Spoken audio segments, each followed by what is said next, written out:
In the last class, we have discussed about the distribution of water and the ocean currents and ocean circulation.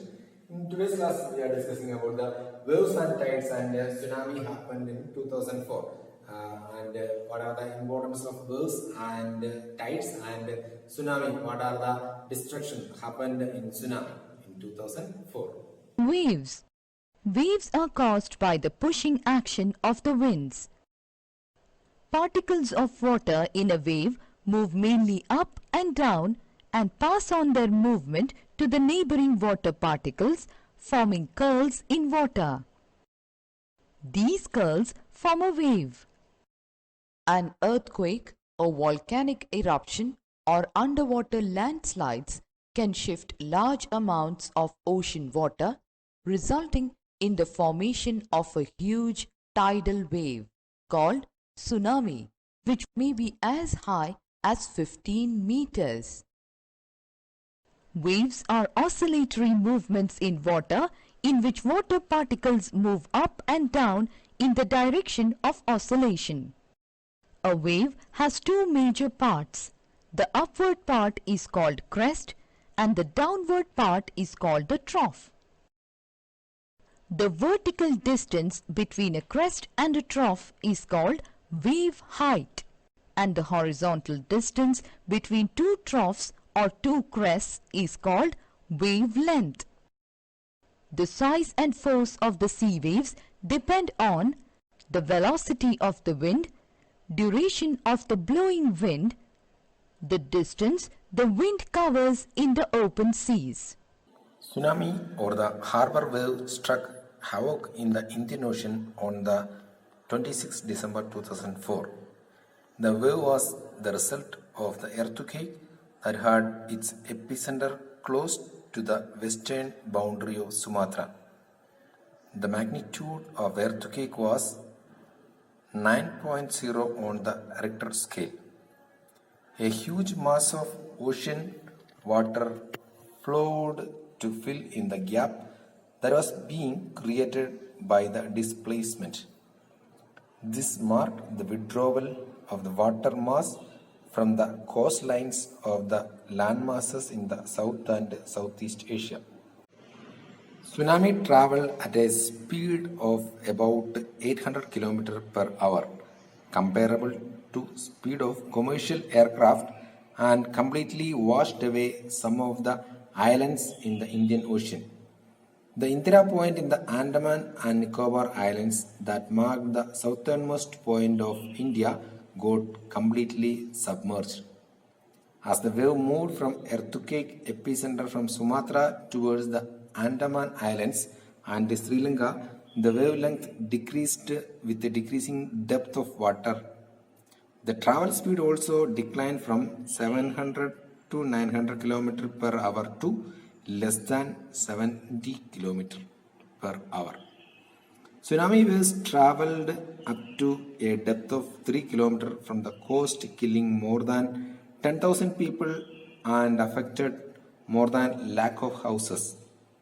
In India, the worst affected were the coastal areas of Andhra Pradesh, Tamil Nadu, Kerala, Puducherry, and the Andaman and Nicobar Islands. While the earthquake cannot be predicted in advance, it is possible to give a 3-hour notice of a potential tsunami. Such early warning systems are in place across the Pacific Ocean, but not in the Indian Ocean. Tsunamis are rare in the Indian Ocean as the seismic activity is less as compared to the Pacific. The tsunami that ravaged the South and Southeast Asian coast in December 2004 is the most devastating tsunami in the last several hundred years.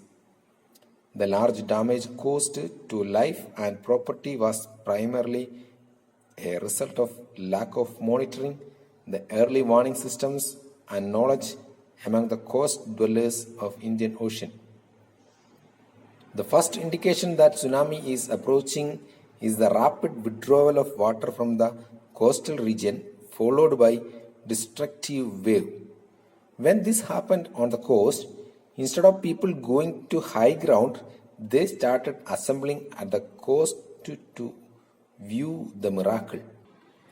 As a consequence, there was a large casualty of curious onlookers when the gigantic wave struck. Tides. The seawater regularly rises upwards and falls at regular intervals. This happens twice a day, approximately after every 12 hours. This rhythmic rise and fall of seawater at regular intervals is known as tide. The strong gravitational pull exerted by the sun and the moon on Earth's surface causes the tides. Sea tides are caused due to the attraction of moon and to some extent that of the sun. The tides are of two types: high tides, low tides. The rise of the sea water is called high tide. The falling of sea water due to the attraction of moon and sun is called low tide. On a full moon day and a new moon day, the sun, the moon and the earth are almost in a line.